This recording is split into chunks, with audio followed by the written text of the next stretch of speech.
Добрий день! У цьому відеоуроці розглянемо, як і чому відбувається уподібнення сусідніх звуків. Ще це явище називають асиміляція. У мовному потоці приголосні звуки, що стоять поряд, взаємодіють один з одним. Їхня артикуляція, тобто вимова, для полегшення частково змінюється. При вимові звук і язик стає у певне положення. Коли говоримо швидко, наш язик не встигає змінити своє положення. У результаті виникає явище уподібнення одного звука іншим. Вони стають схожими на ті звуки, біля яких стоять. Асиміляція може відбуватися як у межах слова, так і на стику слів. Погляньмо на найбільш типові випадки асиміляції звуків. У сучасній українській мові уподібнення може відбуватися всередині слова, а також на межі слів. І буває за дзвінкістю і глухістю приголосних, за м'якістю і твердістю вимови, за місцем і способом творення приголосних. Наприклад, у слові «боротьба» дзвінкий «б» впливає на попередній глухий «ті» і уподібнює його собі. Цей звук перетворюється на «ді», який також є дзвінким. Тобто відбувається уподібнення звука за ознакою дзвінкості. Але пишемо «боротьба», тому що воно від слова «боротися», а не «бородися». Або навпаки, відбувається оглушення у слові «нігті». Дзвінкий «г» міняється на глухий «х». Під впливом глухого «ті» чується «нігті». Два звуки взагалі починають звучати однаково, як у слові «зжати». Звук «з» уподібнюється до «ж», і чуємо ми подвоєний звук «ж». Але пишемо «зжати». Префікса «ж» в українській мові немає. Під впливом наступного м'якого тверді стають також м'якими, як у слові «пісня», «ні-ня». М'який і своєю м'якостю впливає на попередній сусідній «си». Тому ми чуємо «пісня». Розгляньмо типові випадки уподібнення приголоснів звуків та умови, за яких це явище відбувається. Уподібнення, тобто асиміляція за дзвінкістю, полягає в тому, що глухий звук перед дзвінким вимовляємо дзвінко. В українській мові дзвінкий приголосний завжди впливає своєю дзвінкістю на попередній глухий і уподібнює його до себе. Погляньмо на приклади. Боротьба. Глухий «ті», уподібнюючись до наступного дзвінкого «б», перетворюється на дзвінкий «ді». Вокзал. Чуємо «вокзал». Глухий «к» вимовляється як «г» під впливом дзвінкого «з». Кізьба. Глухий «сі» під впливом дзвінкого «б» перетворюється на дзвінкий «зі». Футбол. Глухий «т» під впливом наступного дзвінкого «б» перетворюється на дзвінкий «д». У слові «отже» глухий «т» переходить у дзвінкий «д» і, зливаючись із «ж», переходить в фрикату «дж». Відповідно, у цьому слові кількість букв 4, а звуків 3. Головний закон уподібнення за дзвінкістю полягає в тому, що глухий приголосний під впливом дзвінкого переходить не в будь-який дзвінкий, а лише в той, з яким він утворює співвідносну пару за ознакою дзвінкості-глухості. Д-т, з-ц, з-с, ді-ті, дзі-ці, зі-сі, джи-чи, жи-ши, г-к, г-х. Потрібно добре знати ці акустичні пари, запам'ятайте їх. Асиміляції за дзвінкістю зазнають тільки ті глухі, які мають дзвінкі відповідники. Однак її не зазнають губні «п» та «ф». Глухий приголосний «ф» у таблиці це видно, взагалі не має пари. Крім того, глухі не уподібнюються до наступних сонорних, бо різняться великим ступенем розходження між собою. Асиміляція уподібнення за глухістю відбувається, коли дзвінкий приголосний перед глухим оглушується, тобто також стає глухим. Усередині слова це відбувається тільки з приголосним «г», тільки він може оглушуватися. Дзвінкий «г» втрачає свою дзвінкість лише в обмеженій групі слів української мови – легко, вогко, нігті, кіхті, дігтяр, дьогтю, бігцем. Чому це відбувається? Тому що «к» та «ті» глухі. Вони оглушують попередній «г» і той перетворюється на «х». Ці слова потрібно запам'ятати.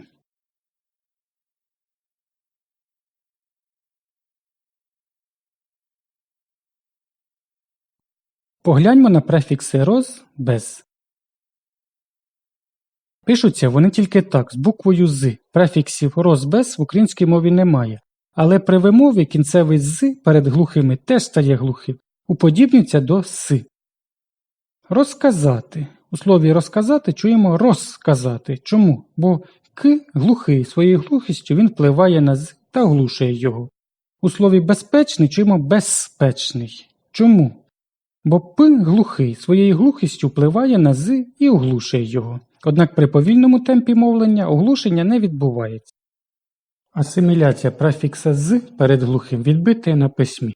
Ми пишемо префікс «си», якщо після нього йде глухий кореневий приголосний ки, пи, ти, х, ф. Запам'ятайте кафе, птах, сказати, сфотографувати, спитати, стерти, схотіти. Тож пам'ятаємо, оглушуватися можуть тільки два дзвінки приголосні з до си і г до х. З у префіксах, г у середині слова. Тверді передньоязикові ди, ти, з, дзи, цилини, де ти зіси цілини уподібнюються за м'якістю м'яким приголосним цієї ж групи. Пам'ятаємо, що тверді зубні приголосні і м'які зубні приголосні – це різні звуки, хоч і позначаються на письмі вони однією буквою. Погляньмо на слово «пісня». Ми чуємо у ньому м'який звук «сі», тому що «ні», «ня» тут м'який і своєю м'якістю пом'якшує попередній «с». «С» перетворюється на «сі». Літня. М'який «ні» впливає на попередній «ти» і той пом'якшується. Дні. У слові кузня поряд стоять два зубні приголосні. Другий «ні» м'який, і він пом'якшує твердий «з». Отже, «з» пом'якшується до «зі». Літи. Лі, впливаючи на попередній «ти», пом'якшує його. Але не пом'якшується. У слові «схід» «х» – це пом'якшений задньоротовий, а не зубний. Тому він пом'якшуватися не буде. Відкілля «к» пом'якшений задньоротовий, тому зубний «ди» не пом'якшується. Кріт «к» не зубний, отже він не пом'якшується. Відбілювач «ди» зубний, але «б» губний, пом'якшення не відбувається. Свистячі «з», «ц», «с», «дз» перед напівм'якими губними «би», «пи», «ви», «ми», «фи» мають подвійну вимову, тобто можуть вимовлятися і твердо, і м'яко. Звір і звір, світ і світ, цвіт і цвіт, дзвінок і дзвінок, сміх і сміх, цвях і цвях, свято і свято.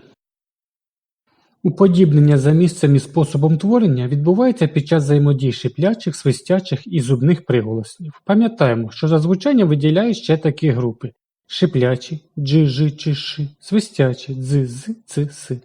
Коли вони стоять поруч, то також уподібнюються. Шиплячі і свистячі утворюють пари, які можна запам'ятати за допомогою вислову «ще їжджу».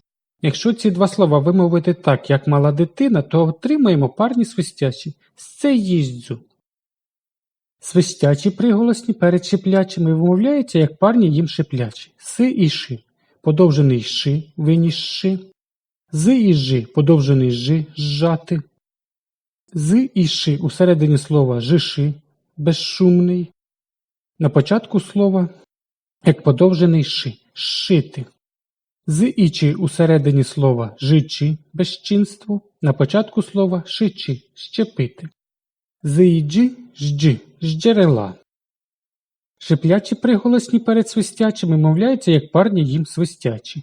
«Ши» і «сі», «сі» милуєшся, «жи» і «сі», «з» сі поріжця, «чи» і «сі», «ци» сі муться, «ши» і «ці», «си» ці досці, «ши» і «ці», «зі» ці мерезці, «чи» і «ці» подовжений «ці», «катці».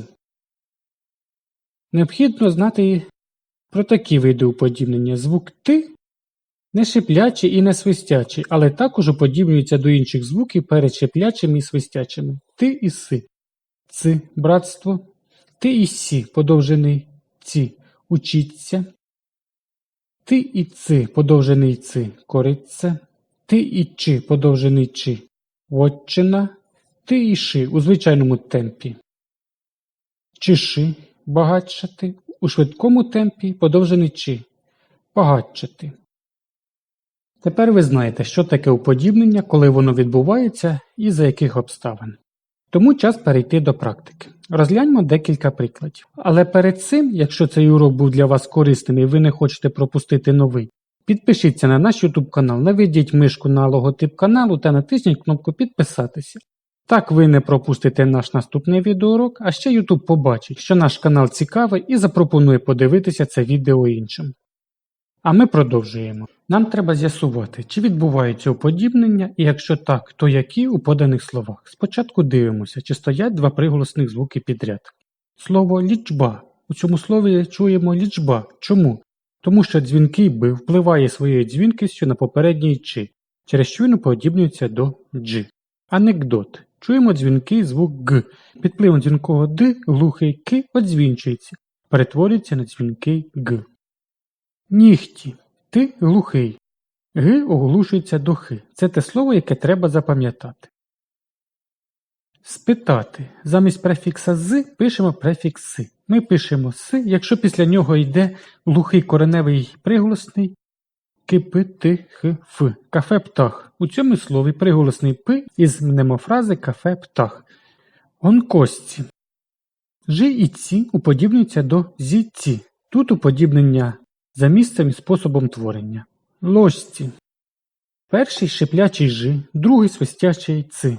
Погляньмо у табличку. Що ж відбуватиметься? Шиплячий «ж» змінився на свистячий «з». Оскільки «ц» м'який зубний, то зубний «з» ще й уподібнився за м'якістю.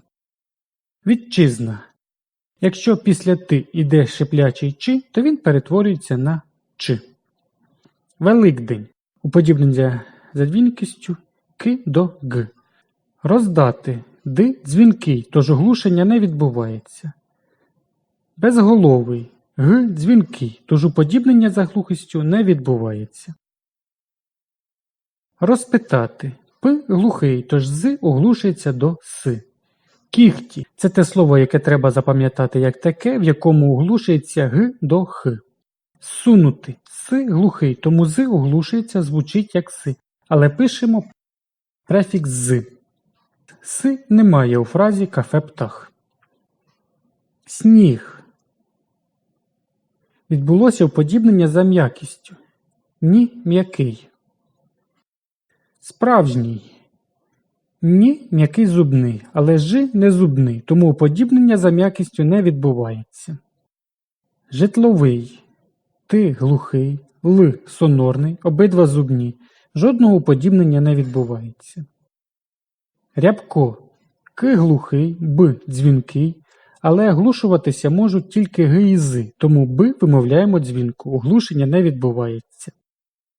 Ягідка. Всередині слова оглушується тільки глухий г. Заквітчати. Ти і чи. Уподібнення за місцем і способом творення. Бездарний. Д дзвінкий, з дзвінкий, обидва зубні. Ніякого уподібнення не відбувається. Чесні. Відбулося уподібнення за м'якістю. На цьому у нас все. З вами був тренажер правопису української мови. До зустрічі у нових відео.